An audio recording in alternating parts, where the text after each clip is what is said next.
Assalamualaikum warahmatullahi wabarakatuh. Waalaikumsalam warahmatullahi wabarakatuh. Selamat pagi teman-teman, sahabat sehat Rumah Sakit Muhammadiyah Lamongan. Kita kembali lagi dalam acara IG Live Story-nya Rumah Sakit. Hari ini kita di sesi Tanya Apoteker. Dan sekarang kita ada bersama ahlinya kita nanti.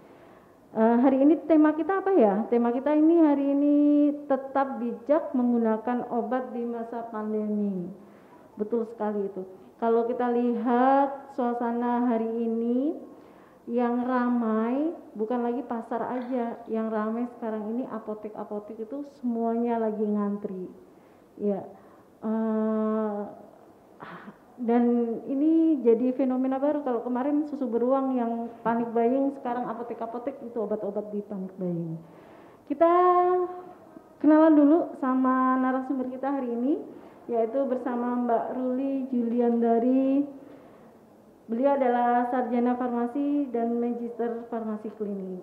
Kita sapa dulu. Assalamualaikum Mbak Ruli. Waalaikumsalam warahmatullahi wabarakatuh. Sehat-sehat hari ini Mbak Ruli? Alhamdulillah sehat. Mbak Misi sehat?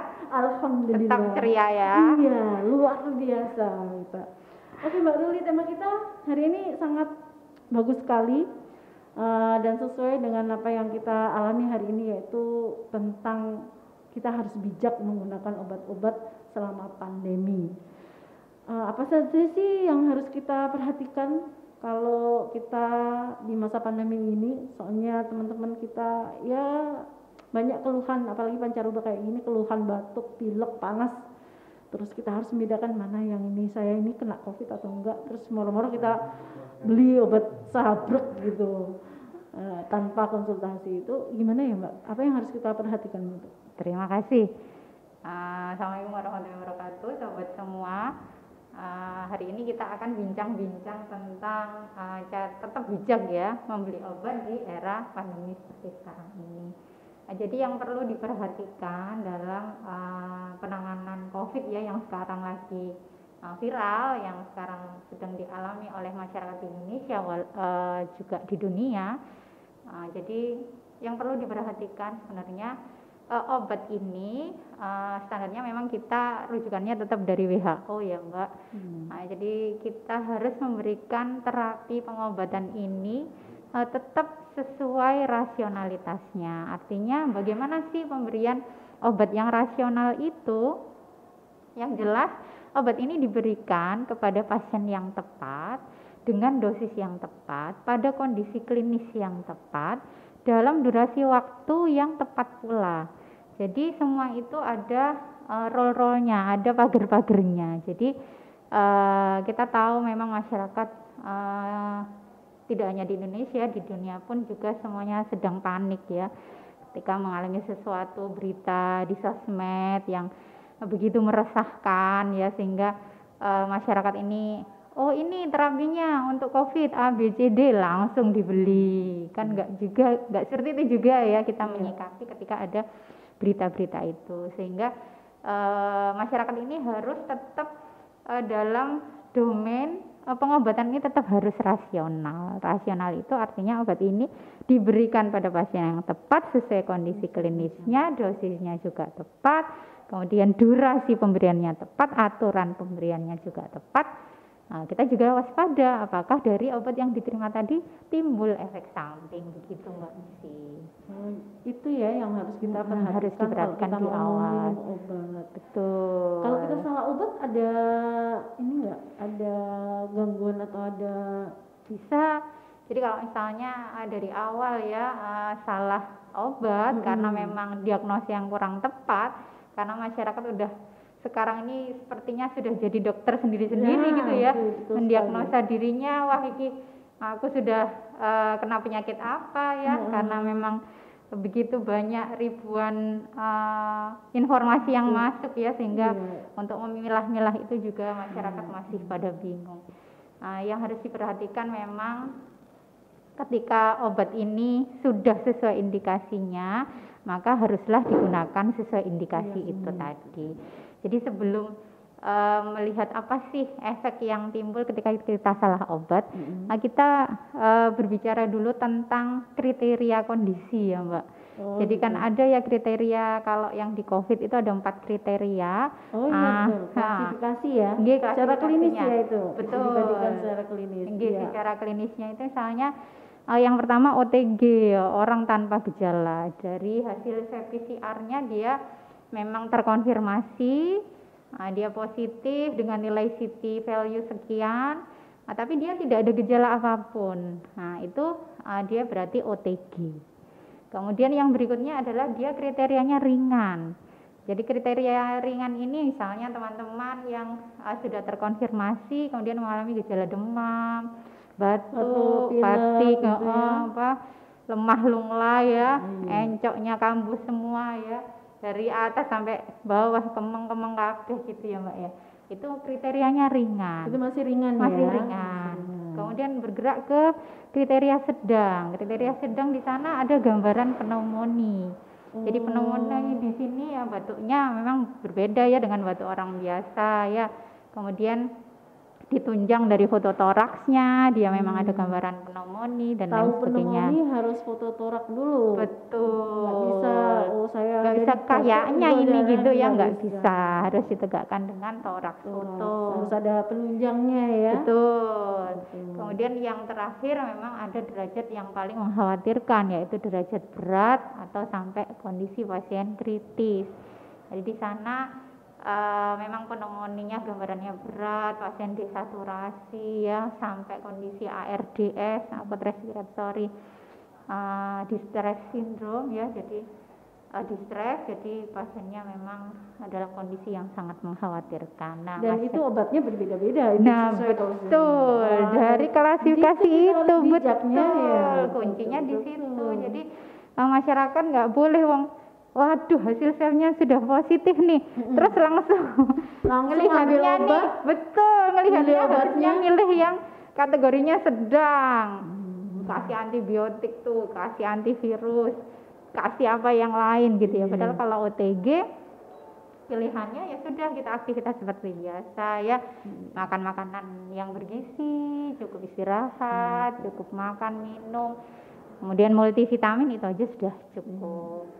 Karena sifat dasar virus itu kan, virus corona ini self limiting disease ya. Betul. Tanpa obat pun kalau OTG atau gejala ringan itu bisa sembuh sendiri. Kita selesaikan masa isolasinya, insya Allah bisa sembuh sendiri. Betul. Itu sifat dasar virusnya. Betul. Jadi hati-hati ya memang pakai obat. Betul. Artinya kan kalau kita timbang-timbang ya benefit risk ratio dari penggunaan suatu obat, kita tetap harus timbang. Ini benefitnya seberapa ya, resikonya seberapa. Nah kalau misalnya benefitnya lebih kecil daripada resikonya, kan malah yang awalnya sehat jadi sakit gitu ya, karena itu tadi belum waktunya kasih obat itu dia pengen obat yang itu kan gitu. Cepat selesai ya. Gitu. Nah padahal selesai yang di mana gitu ya. Itu jadi masyarakat harus pinter-pinter ya, dan tetap waspada boleh, tapi terlalu khawatir juga nggak bagus gitu. Jadi kita yang standar-standar aja gitu Mbak Mis. Kalau memang kita bikin keputusan, kita langsung cari call help ya, kita cari bantuan orang yang lebih mengerti ya. Betul. Sebelum kita ngambil keputusan sendiri, kita bantuan. Di rumah sakit ada itu layanan. Ada. Ya, layanan bisa. untuk teman-teman yang terkena apa? Misalnya ada gangguan kesehatan. Yang udah gini, habis swab, PCR saya positif, terus saya mau nanya-nanya kemana? Betul. RSML ada ya? RSML ada konsultasi untuk COVID, layanan online bisa Karing. Oh iya, namanya Karing. Cukup telepon ya. Klinik Ring gitu ya. Oke. Jadi sahabat sehat, jangan khawatir kalau Anda dinyatakan terinfeksi COVID-19 terus nggak tahu mau ngapain, bisa langsung menggunakan layanan kami di Rumah Sakit Muhammadiyah lewat Karing ya. Nanti kita share di IG kita kasih nomor gimana caranya sih mau pakai layanan Karing itu. Kita balik lagi ke diskusi kita ya. Oke. Tadi jelasin soalnya. Jadi kalau kita misalnya kena nih, kita masuk di salah satu klasifikasi tadi ya, OTG ringan, sedang, berat.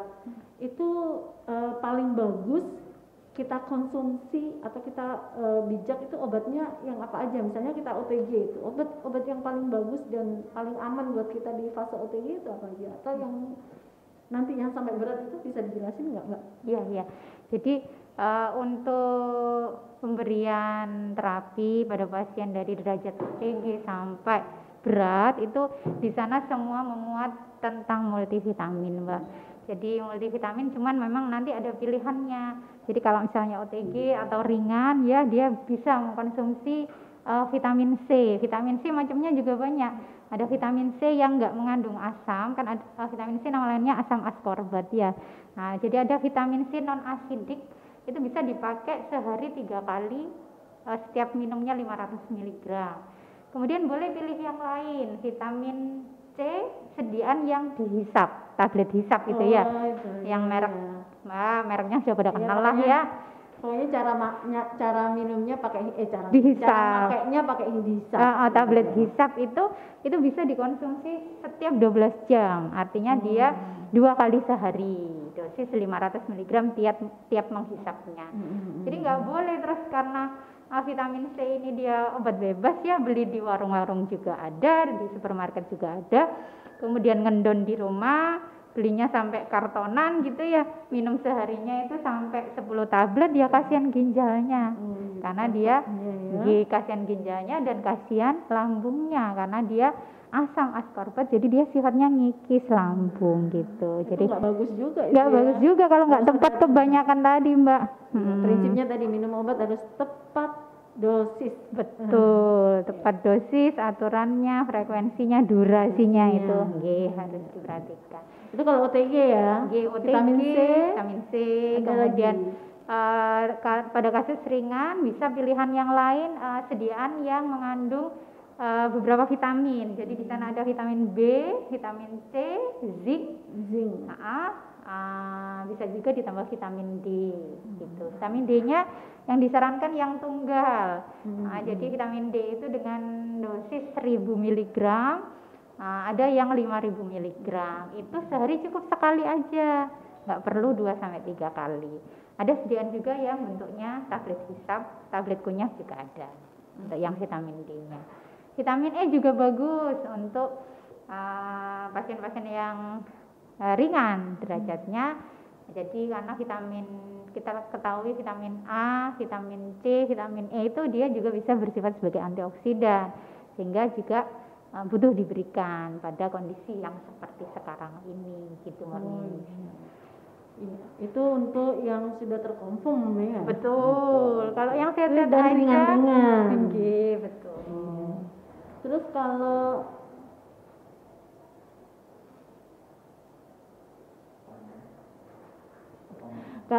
ini ada pertanyaan, langsung kita jawab pertanyaan. Ya, boleh nggak? Boleh, silakan. Ini ada pertanyaan dari saudara Mantolukito ya. Keluarga saya ada yang terkena COVID-19 dan isoman. Obat yang diberikan cukup banyak dan obat antivirusnya banyak sekali untuk diminum. Namun beliau memiliki sakit MAS sehingga sering muntah. Solusinya bagaimana ya, Bu? Terima kasih Bapak Lukito. Nah, jadi ibunya ini terkonfirm ya, berarti hasil swabnya sudah positif. Gejalanya mungkin kalau masih isoman ya masih bisa di rumah, ringan insyaallah. Gejalanya masih ringan ya. Nah, kemudian ini kok dapat antivirus gitu ya. Nah, ini antivirusnya ini kalau yang kemarin lagi tergres nih tanggal 14 Juli kemarin ya Mbak ya. Itu dari apa namanya? Dari ini perkumpulan. Ada surat kepada Dirjen Kemenkes RI revisi protokol tata laksana C19 ini dari multiprofesi, dari IDAI Ikatan Dokter Anak Indonesia, kemudian dari PDPI Perhimpunan Dokter Paru Indonesia, kemudian dari Perhimpunan Dokter Spesialis Penyakit Dalam, Perhimpunan Anestesiologi, dan Perhimpunan Dokter Jantung atau Kardiovaskular. Itu memberikan beberapa revisi tata laksana. Jadi pada kasus ringan itu antivirus tidak diperlukan. Jadi antivirus apa aja ya. Nah, mungkin masyarakat sudah pada paham ya, karena sudah jadi rebutan gitu ya.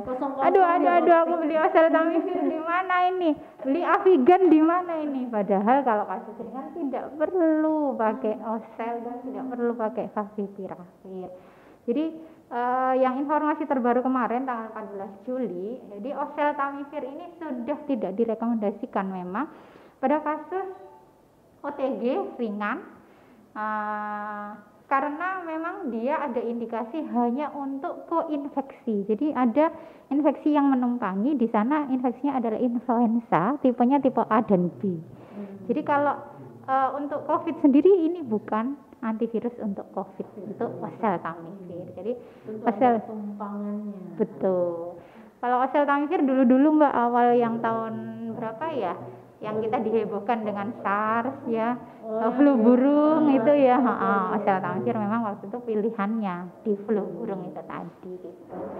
Kemudian untuk favipiravir ya, yang mungkin bisa nyebut merek Avigan gitu ya, Avigan harganya 6,5 juta ya Mbak Mis, itu satu periodik pengobatan ya. Jadi masyarakat yang derajatnya ringan sudah pada antri beli obat ini, kasihan yang derajatnya sedang dan berat ini nggak kumanan gitu. Nggak kumanan obat, sulit nyarinya ya. Betul. Padahal mereka yang lebih membutuhkan obat antivirusnya itu ya. Betul. Sampai BPOM mengeluarkan surat edaran tentang bagaimana mengontrol pendistribusian obat yang masuk dalam emergency autorisasi Mbak. Jadi penggunaan obat ini karena kasus emergensi digunakan, sehingga BPOM ini berusaha mengamankan distribusinya harus tepat. Ini jadi ada dua pihak, antara distributornya yang harus melaporkan rutin setiap dia ada stok, kemudian menyalurkan kemana,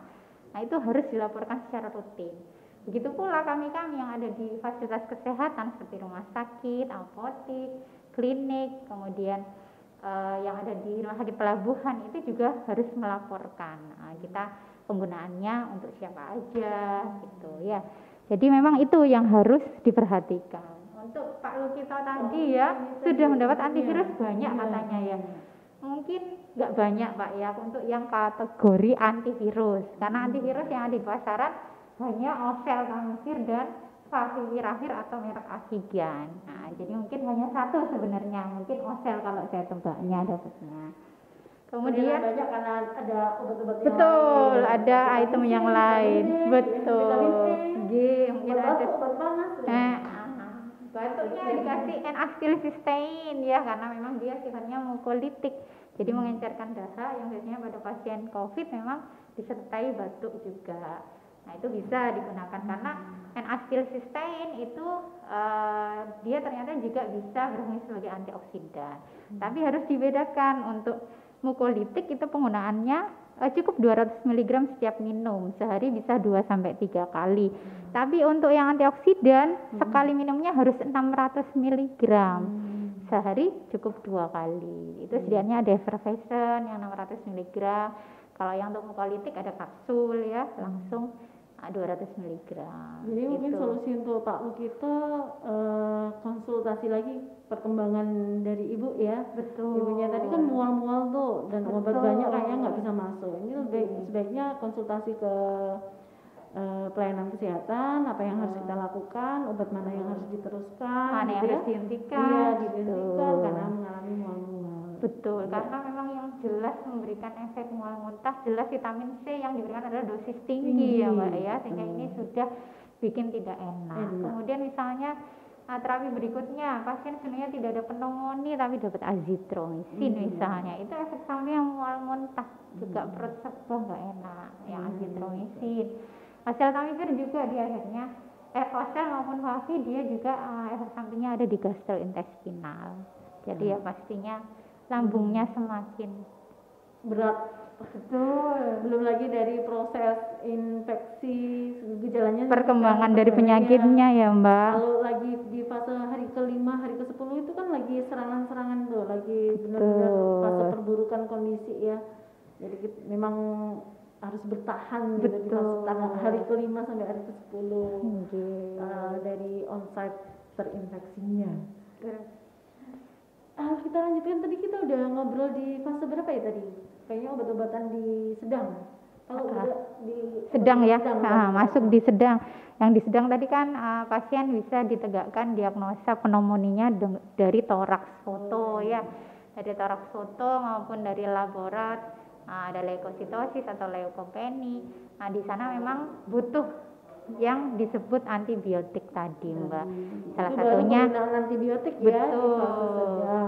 Ada pemberian azitromisin. Azitromisin ini juga ada yang 250, ada yang 500. Pakai yang mana nih? Nah, dosisnya kalau yang azitromisin bisa dipakai 500 mg sehari cukup sekali, diberikan selama 5 hari. Nanti sambil evaluasi klinis. Gitu. Jadi diingat ya sahabat sehat, untuk pemberian antibiotik itu bila Anda terpapar COVID dan di kategori sedang, itu harus diingat di kategori sedang. Kalau masih ringan-ringan aja tidak perlu menggunakan antibiotik. Nah, itu juga disampaikan oleh yang revisi tata laksana baru tanggal 14 Juli kemarin itu Mbak. Itu jadi yang direvisi adalah oseltamivir dan azitromisin. Untuk pemakaiannya ya. Betul. Mungkin yang teman-teman dari sosial media kemarin-kemarin tuh menerima azitromisin kasus ringan pun sudah dikasih gitu ya. Ternyata dalam evaluasi proses penelitian, pemantauan kondisi klinis ternyata resikonya mungkin lebih besar ya daripada benefitnya gitu.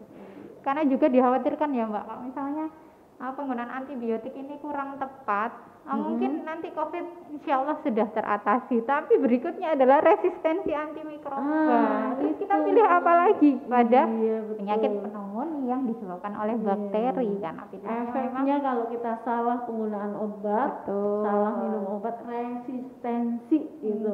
Resistensi antimikroba di kemudian harinya. Kasih apa lagi nih? Betul gitu Mbak Misi. Ya.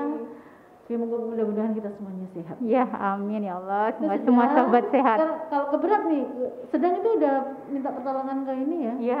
Yankes ya, nggak boleh dalam pantauan. Sebenarnya dari yang kasus ringan ya, yang dia isman di rumah itu memang tetap harus dipantau ya, karena memang tetap butuh evaluasi klinis karena sakit ini tidak 1, 2, 3 hari ya Mbak Mis ya. Bisa 14 hari Mbak Mis. Kita kategori ringan.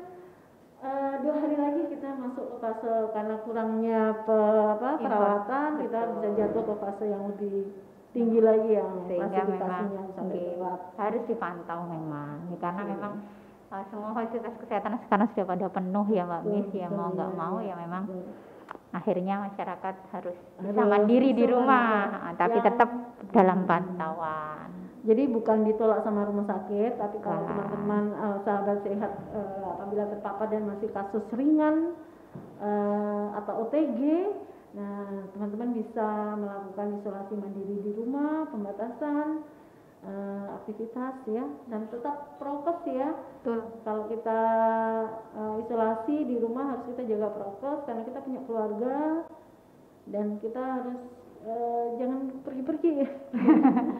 Namanya diisolasi ya, jadi di rumah aja ya. Di rumah aja dulu sampai masa isolasinya udah selesai. Ya. Terus ada lagi nih Mbak, yang lagi ngetren. Kemarin tuh ada salah satu obat ya yang lagi viral banget sampai banyak diburu ya. Obatnya itu namanya ivermectin. Nah, ivermectin itu sebenarnya katanya ampuh untuk COVID. Nah, itu lagi viral tuh, ivermectin. Ya jadi karena memang COVID ini wabah gitu ya Mbak ya, dia pandemi yang dialami, sehingga obat-obat yang digunakan semuanya ini masih proses penelitian ya. Jadi ya di Amerika, di Singapura, di Jepang semua meneliti, India ya dan sebagainya. Begitu melihat ada penelitian secara in vitro di luar gitu ya Mbak ya. Kalau tadi dipraktekkan Mbak Misi gitu ya. Jadi itu kayak cawan gitu ya. Cawan dikasih virus COVID gitu ya. Kemudian dikasih obat ivermectin gitu ya. Seret-seret nah gitu. Dalam 2 kali 24 jam virusnya mati. Seharusnya virusnya mati karena dicawan ya Mbak ya. Betul. Di cawan itu tadi dosisnya itu sekian gitu misalnya A, dia mati, itu in vitro. Nah, padahal kalau dosis dimasukkan ke tubuh yang in vivo melalui penelitian itu kita butuh kadar 5 mikro. Nah, ternyata pada dosis yang diberikan awalnya jadi ivermectin tadi itu sebenarnya diindikasikan hanya untuk penyakit cacing.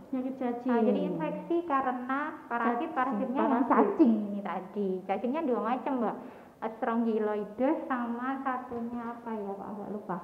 Sama onchocerciasis, itu cacing yang bisa dibasmi oleh ivermectin. Jadi sampai sekarang pun BPOM itu masih menyetujui indikasi itu, bukan sebagai obat COVID. Dalam proses ini yang kemarin rame-rame itu sampai BUMN-nya bagaimana ya ini kalau ya semuanya koordinasi ya antara BPOM sama BUMN. Jadi ivermectin sekarang ini masih dalam proses uji klinis. Ada sekitar 8 rumah sakit yang menguji obat ini pada pasien uji klinis tersebut. Betul, bagaimana. Jadi belum ada kesimpulan. Tapi ini kita gambaran awam aja ya, logika kalau selama ini diajari para dosen gitu ya. Itu in vitro, jadi masih di luar ya. Untuk masuk di dalam itu butuh kadar minimal yang bisa menyebabkan efektivitas. Kita harus tetap berpikiran juga. Jadi kalau misalnya anggap kalau di luar ini kan nggak disembuh ya. Kita kasih 1 tablet misalnya. Ininya mati. Tapi dalamnya cawannya harus butuh dosis minimal tadi. Misalnya kasih 1 tablet 2 kali 24 jam dia sudah musnah. Virusnya sudah mati istilahnya ya. Tapi 1 tablet ini ketika dimasukkan ke dalam tubuh itu tidak berkorelasi. Nggak bisa 1 tablet di luar sama 1 tablet di dalam itu setara. Karena kalau di tubuh kan masih dipecah dulu, dia dirusak asam lambung ya.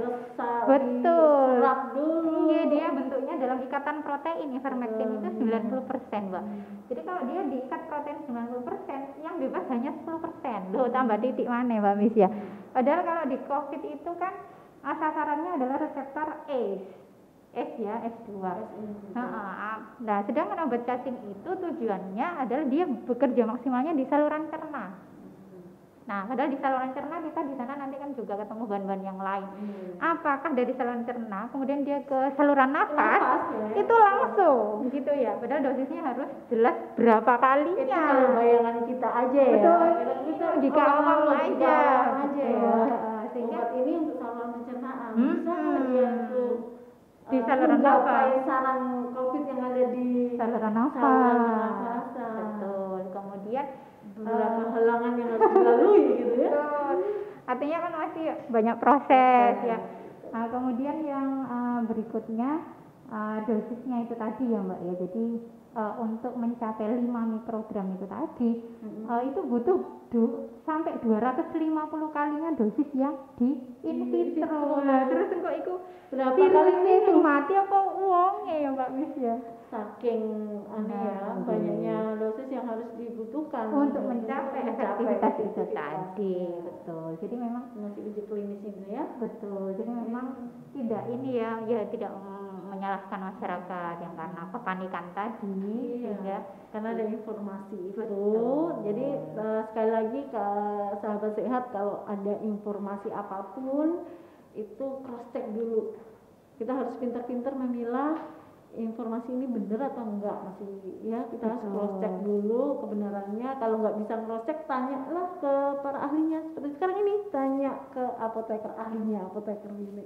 Terus ini juga Mami, jadi yang obat cacing tadi ivermectin itu untuk indikasi obat cacing itu minumnya setahun sekali Mami. Nah ini kalau COVID sehari diminum sampai 3 hari. Nah itu gimana kalau orang awam aja loh ya, biasanya setahun ini sekali. Bukan kelasan ngaji ya. Nah, dirapel gitu. Ini ivermectin biasanya diberikan 1 tahun sekali. Untuk kasus itu tadi bukan cacing atau yang semoga kita mendapatkan kabar lebih lanjut ya dari 8 rumah sakit tadi yang melakukan uji klinis. Semoga ada kabar yang lebih baik, yang lebih bisa mencerahkan. Betul. Ini kita ada pertanyaan lagi ya. Dari Rudi Tampel.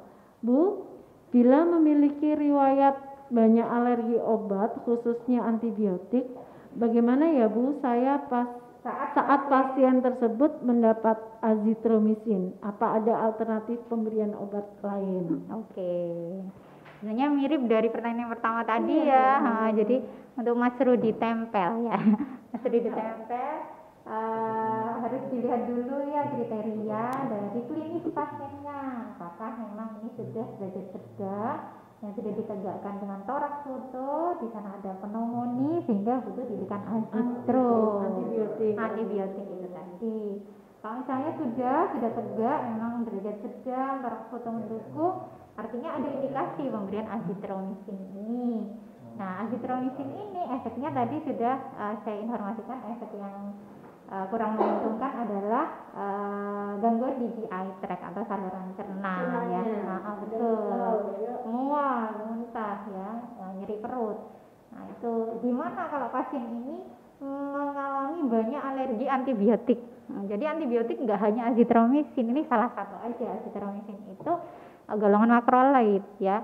Kalau yang lain banyak ya, ada golongan cefalosporin, ada golongan beta laktam yang lain seperti amoxicillin, amoxicillin itu ya. Jadi kalau definisi alergi sendiri, Mas Rudi, alergi ini macam-macam manifestasinya ya.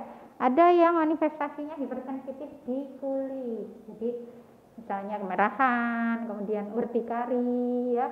Nah, kalau yang di saluran cerna misalnya tadi perutnya perih ya gitu, kemudian mual muntah gitu ya. Nah, itu juga manifestasi hipersensitivitas terhadap suatu obat. Nah, jadi bagaimana solusinya ya? Solusinya memang ketika pasien mendapat terapi antibiotik sesuai dengan indikasinya, maka memang harus diberikan ya, harus dikonsumsi. Begitu mengalami reaksi alergi, maka obatnya harus dihentikan. Karena reaksi alergi ini itu tidak bisa dianggap remeh. Ya, jadi kalau yang manifestasi di kulit itu bisa jatuh pada kondisi Stevens-Johnson syndrome yang kulitnya sampai melepuh gitu ya. Itu alergi begitu. Iya, mukosanya melepuh ya. Iya, jadi sampai kayak terbakar gitu. Betul, di seluruh organ yang memiliki mukosa. Nah, jadi kalau alergi antibiotik ya memang solusinya dihentikan antibiotiknya. Jika memang tetap diperlukan ada antibiotik yang masuk, maka kita switch ke antibiotik yang lain yang lebih aman atau safe untuk pasiennya. Itu harus ada pemeriksaannya, dia cocok antibiotik apa gitu ya. Jadi kalau mungkin dirawat di rumah sakit ya, kita biasanya ada uji kultur diambil, kemudian ini bakterinya ini cocok sama antibiotik yang mana, golongan yang mana, ya pakai uji sensitivitas antimikroba. Oke, itu jawaban dari Mas Rudi dan Mas Rudi Tampel. Oke. Jadi harus hati-hati kalau memang punya riwayat alergi obat, tolong itu disampaikan kemana-mana kalau misalnya periksa ke kesehatan. Betul. Ya. Nah, jadi kalau misalnya ada riwayat alergi, kemudian sedang mengkonsumsi obat ketika datang di yang kesehatan dari puskesmas, klinik, rumah sakit maupun konsultasi lewat kardim, itu disampaikan aja, oh saya pernah punya riwayat alergi obat A, sekarang saya sedang mengkonsumsi obat B dok, gimana, apakah ini aman, saya tetap mengkonsumsi ini atau bagaimana, biar kita juga menerima informasi itu. Betul sekali. Oke, kita tunggu aja pertanyaan berikutnya. Belum ya? Belum. Kalau belum, kita kembali lagi tentang pengobatan obat-obat ini apa namanya? Tadi kita belum sampai bahas yang berat tadi, obat-obat yang berat itu tadi ya. Belum. Untuk yang berat, untuk antivirusnya kita bisa pilihan remdesivir, Mbak. Nah, jadi remdesivir ini juga suatu antivirus yang dia bisa diberikan dosisnya pada hari pertama yaitu 200 mg secara intravena. Kemudian hari kedua sampai hari kelima bisa diberikan 100 mg. Nah, remdesivir ini ya berarti memang untuk pasien-pasien yang kasus berat. Jadi kalau masih sedang atau ringan itu untuk sedang masih ada tempat diberikan. Untuk kasus ringan maupun OTG tidak perlu masih gitu. Untuk yang kasus berat itu selain obat tindakan yang lain banyak ya. Nah, jadi misalnya dilakukan oksigenasi atau bahkan ventilasi mekanik ya, atau pada kondisi yang kritis bisa dilakukan tindakan ECMO. Nah itu tindakan-tindakan lain yang bisa dilakukan pada kasus COVID yang berat ya. Sampai ECMO gitu. Kita ada pengalaman ya dokter kita itu ada yang sampai terpasang dengan alat bantu ECMO ya. Alhamdulillah beliau dapat mukjizat dari Allah ya, bisa kembali lagi bersama kita. Dia dokter catur, salah satu dokter spesialis kami, dokter Era Catur Prasetya.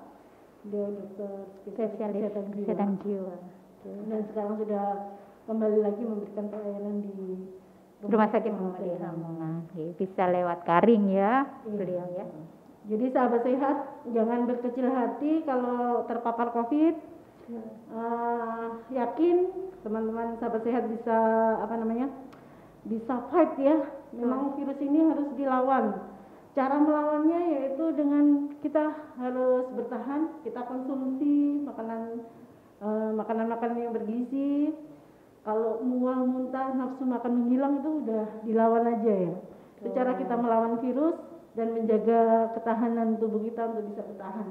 Karena seperti apa yang disampaikan Dr. Anas waktu kepada kita, masa virus itu ada masanya. Jadi selama 2 minggu itu kita harus bertahan agar kita nanti di akhirnya kita akan berbicara kita menang dari virus corona gitu ya. Jadi yang juga didengungkan ke kami dari para dokter, dari para ustadz ya Mbak Miss ya. Jadi selain obat ini yang secara keilmuan kita pelajari untuk mendukung terapi suatu penyakit, ada himbauan kan gini ya Mbak Miss ya. Jadi awal mula kesembuhan itu ketika kita juga tenang ya.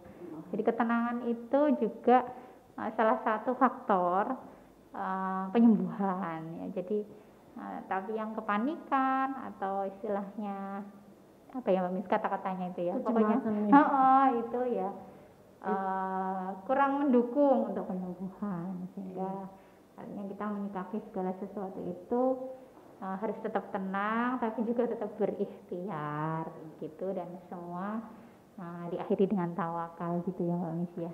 Oke, jadi no panik, tetap tenang dan tetap gunakan obat-obat secara bijak.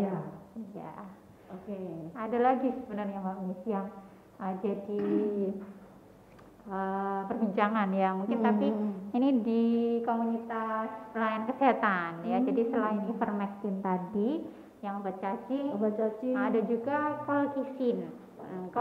Colchicine itu sebenarnya on labelnya atau yang disetujui oleh FDA dia sebagai anti GOT untuk asam urat. Kemudian bisa juga dipakai pada perikarditis, pada kasus jantung yang mengalami inflamasi di daerah lapisan ini ya jantungnya. Nah ini juga secara hipotesanya dia juga hipotesanya itu bisa mengatasi virus COVID ini.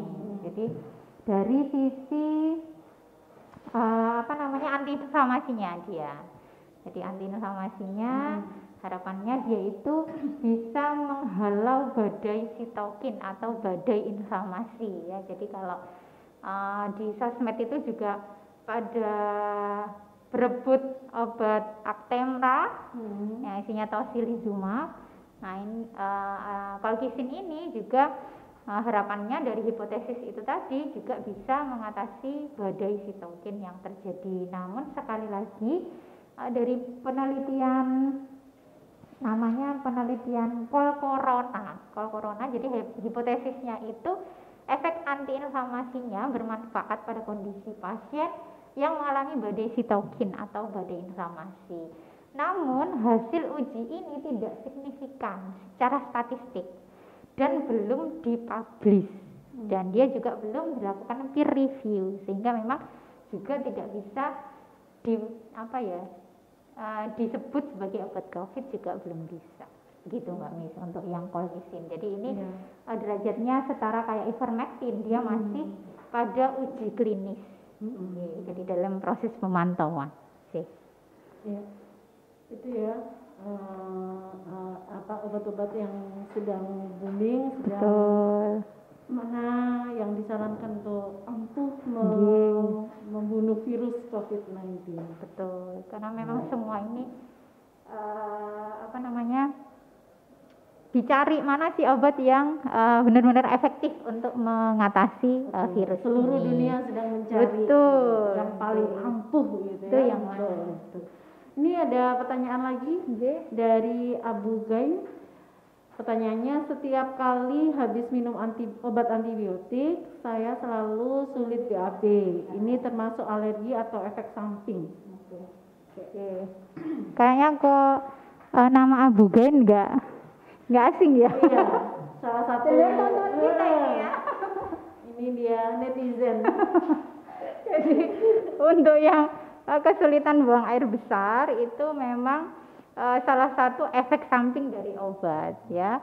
Jadi kalau yang jelas kita tahu dan sering dialami oleh pasien itu sebenarnya bukan antibiotik, yang masuk adalah golongan narkotika. Jadi kalau misalnya ada pasien batuk ya, kemudian dapat obat yang namanya kodein. Nah, itu dia bikin buang air besarnya sulit ya. Kalau ke belakang nggak keluar gitu ya. Itu untuk yang kodein. Nah, tapi juga untuk antibiotik di golongan tertentu yang saya tahu dia ada gangguan di saluran cerna. Di gangguan saluran cerna memang ada yang diare, ada yang konstipasi atau yang gangguan buang air besar. Gitu. Jadi kalau bisa gambarannya karena antibiotiknya ini luas tidak bisa disebut ya, sehingga saya juga belum bisa menjawab. Apakah jadi ya? Betul. Cuman secara umumnya itu bisa akibat efek samping dari penggunaan antibiotik. Begitu? Oh ya, ini waktunya udah mau habis. Ini ada close pernyataan penutup lah dari Bu Ruli terhadap teman-teman. Gimana caranya kita harus bijak terhadap penggunaan obat antibiotik. Oke. Jadi teman-teman yang sekarang sedang mengalami isman ya, atau keluarganya yang sedang isman, jadi teman-teman memang punya kewajiban untuk merawat mereka. Yang pertama tetap lakukan prokes ya, dimanapun itu protokol kesehatannya harus ketat ya, nggak boleh lengah. Kemudian kita tetap berdoa karena penyakit ini ada, itu juga Allah pasti punya ibrah lain ya dari adanya penyakit ini. Jadi kita tetap harus menjalani itu semua.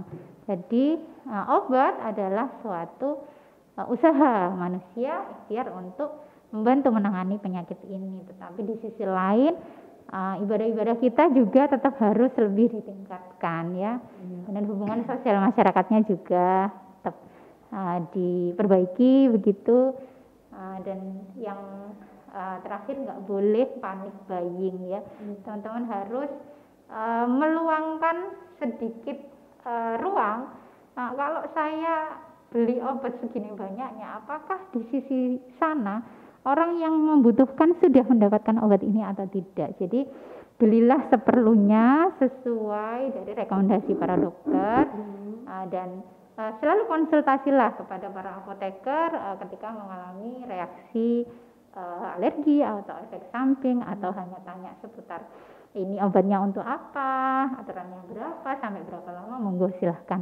Kami buka di Rumah Sakit Muhammadiyah Lamongan juga, silahkan berkonsultasi lewat Karing. Nanti ada nomor apotekernya ya. Oke. Oke, terima kasih Bu Ruli atas kesempatannya, waktunya sudah bersama kita kurang lebih 40 menit di IG Story.